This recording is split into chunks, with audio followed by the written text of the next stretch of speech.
Alrighty, and hello everybody, and welcome back to the table. Wow. So, we're just gonna, I guess, again, jump into it.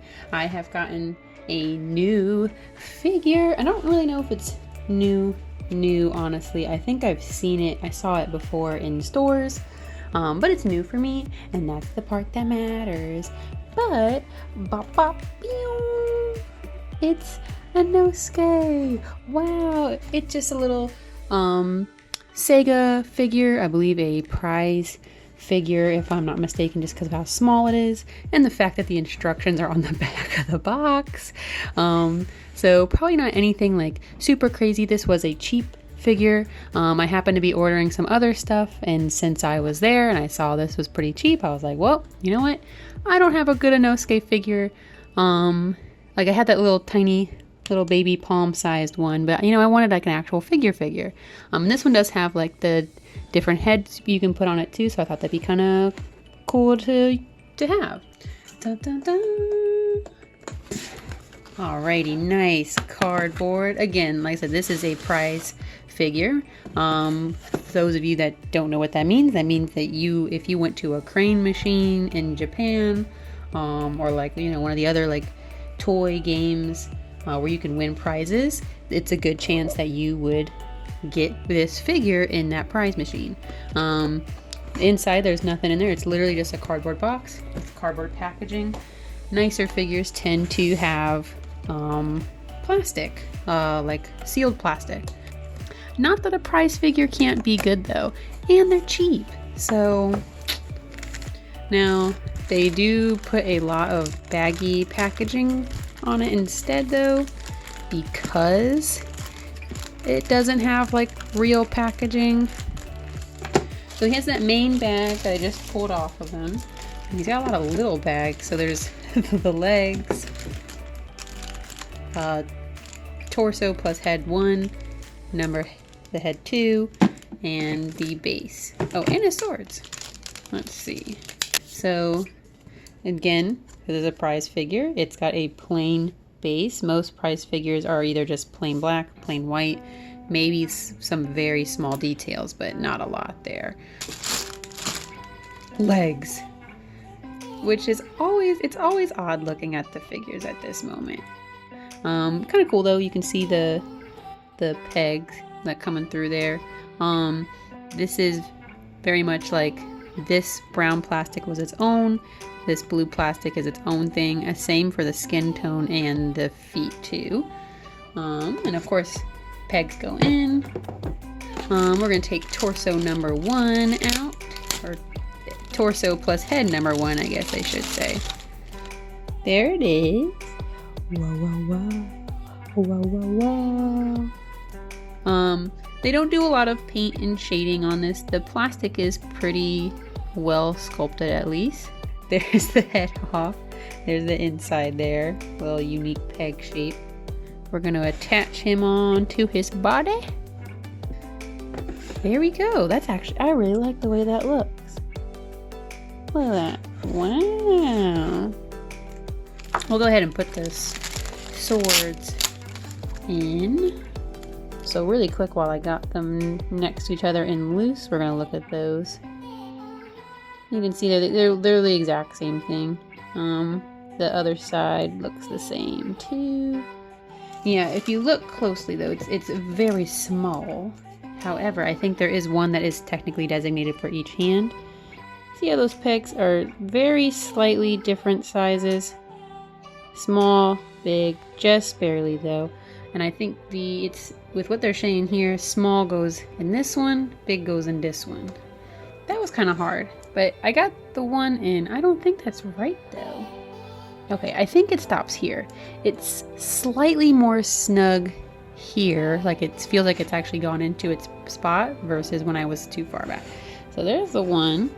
You gotta leave a little bit at the end and then have, you know, just a small little bit of the sash on the end.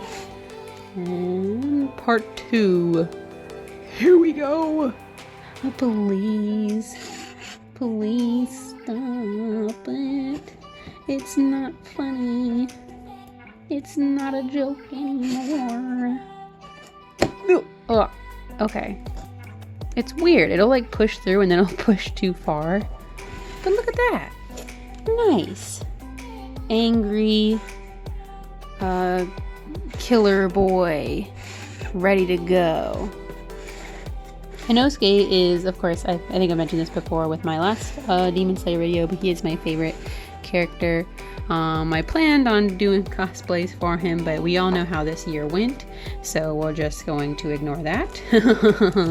I have the mask and everything. I got like the pieces so I could put together, because I'm not a big cosplay constructionist, as well as we've also witnessed from previous videos.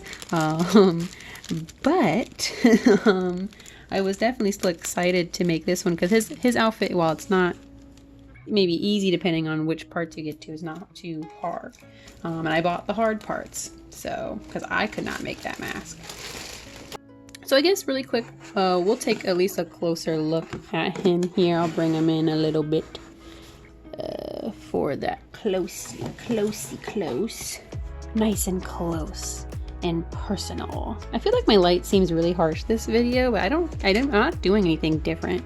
But I think, you know, overall, again, this is a prize figure. I like the way a lot of the stuff looks on this. The pose itself is cool, which is what initially drew me to it. While it's maybe not as like high quality as some of the other ones, there's some expensive figures out here for Demon Slayer that I feel like the poses aren't nearly as dynamic and they cost so much.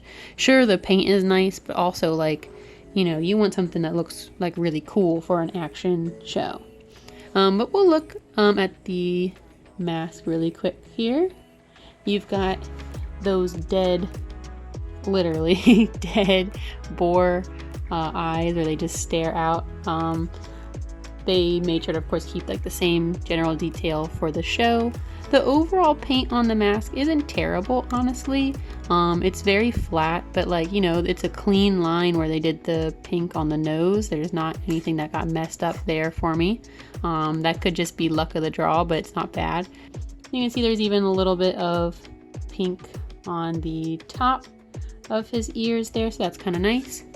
If you go down to his actual like torso here, it's, you know, again, this is just flat plastic. You might be able to see where like the shine comes off of it. So they use a skin colored plastic for this versus actually like painting it like they did on the face mask.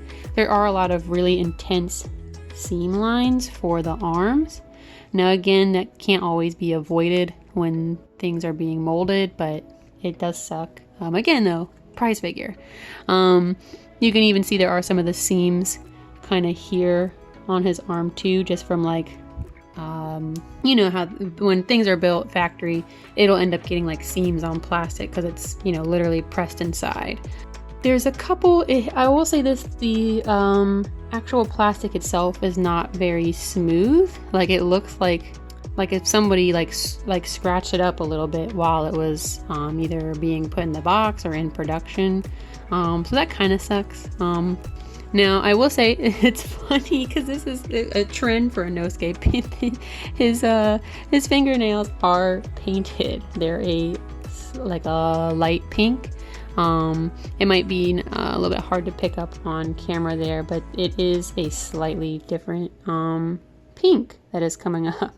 I think that's fun. I just think it's funny because like the other figure, he has his painted nails too, or like they put details in the nails, and there'll be other like figures where they won't do any details for the nails, and on like, you know, this rowdy, rough, you know, and tough, like out in the dirt boy, they keep painting his nails.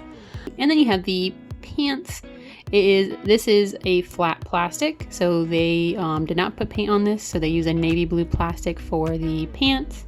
I think they used overall a brown plastic for the fur, but it's textured differently than the rest. It's not smooth. But either way, there's that bottom. You have the furs on his feet as well. And then also his toes, which are also painted. I don't know why they're so obsessed with making sure he has painted toenails, but hey, they're there. Now there is only one other thing though. We have the little tiny head. So we've got his head though. Very nice. Now you can see right off the bat there's a little bit of like scuffs on it from whether it's additional paint or other plastic. The actual face design, of course, though, is really nice. They're keeping true to the show with the like jagged edges in his eyes and all the little tiny lines. And I do like they did, of course, that soft gradient for his hair too, where it goes from that navy blue to the black. I do believe that the top half is painted. This is just, you know, skin colored plastic. I'm so bad at making choices. This is the only bad thing is when I have like two pieces like this, I never know what to pick or put on display. Knowing me, I'll, you know what, I might have it where, at least for right now, I'll have his boy face and then the mask kind of on the ground, because then I can have both. Winner, winner. So yeah, I really like the way this a figure looks. Like, again, this is a prize figure, but you know, the actual sculpt itself is nice. And I just like that. I mean, there is the fact that you have the options for the figure as well. While there's a lot of, like, you know, little things obviously we saw there, I didn't spend a bunch of money on it. Probably at most was $30, and that's at most. And most figures, you know, especially nicer ones, are, you know, $60 at minimum. If you like this and you want to see more pictures, if you were to go to my Instagram, that's at Desunasis, I will post up close pictures of him, as well as you can find a lot of the other figures that I have reviewed and the pictures for them. As well, on my channel, more recently, I've been doing a lot of art. I have a lot of speed draws on here now, so definitely go ahead and check out those videos as well. But for my art, if you go to @Esnon, I have all of the art posted on there too, as well as some cosplays. There's, I think, some Christmas Inosuke stuff from a while back, but that was when, like, I first got most of the stuff. But anyways, I hope you guys enjoyed this, and I will, you know, see you next time, and have a great rest of the day.